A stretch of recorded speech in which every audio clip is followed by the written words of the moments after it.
బలిపీఠము తుమ్మకొరకు నీవు చేయను. ఆ బలిపీఠము చచ్చౌకంగా ఉండను. దాని ఎత్తు 3 మూరలు, దాని 4 మూలలో దానికి కొమ్ములను చేయవలను. ఆ కొమ్ములు దానిపై ఏకాంగమై ఉండవలను.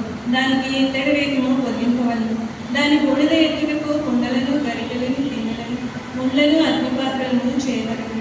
ఈ ఉపకరణములన్నీ ఇత్తడితో చేయవలను. మరియు వలవంటి ఒక ఇత్తడి జల్లెడను దానికి చేయవలను.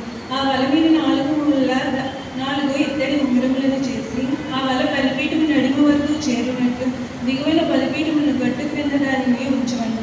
మరియు బలిపీఠము కొరకు మోతకర్రలను చేయవలను. ఆ మోతకర్రలను తుమ్మకర్రతో చేసి దానికి ఇత్తడి రేకును పొదింపవలను. ఆ మోతకర్రలను ఆ ఉంగరములలో చంపవలను. బలిపీఠము మోయటకు ఆ మోతకర్రలను దాని 2 ప్రక్కలా ఉంచువలను. పలకలతో గుల్లగా దాన్ని చేయవలను. కొండ మీద నీకు చూపబడిన పోలికగానే వారు దాన్ని చేయవలను.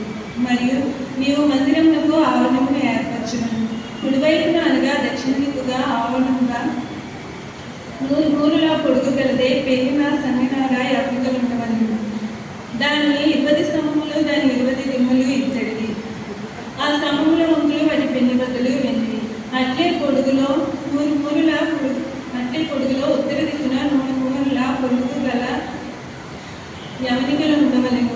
దాని 20 స్తంభములు, దాని 20 దిమ్మలు ఇత్తడివి. ఆ స్తంభముల వంతులు వాటి పెండి బద్దలు వెండివి. పడమటి దిక్కున ఆవరణకు వెడల్పు కొరకు 50 మూరల యవనికలు ఉండవలను. దాని స్తంభములు 10, దాని దిమ్మలు 10. తూర్పు వైపున అనగా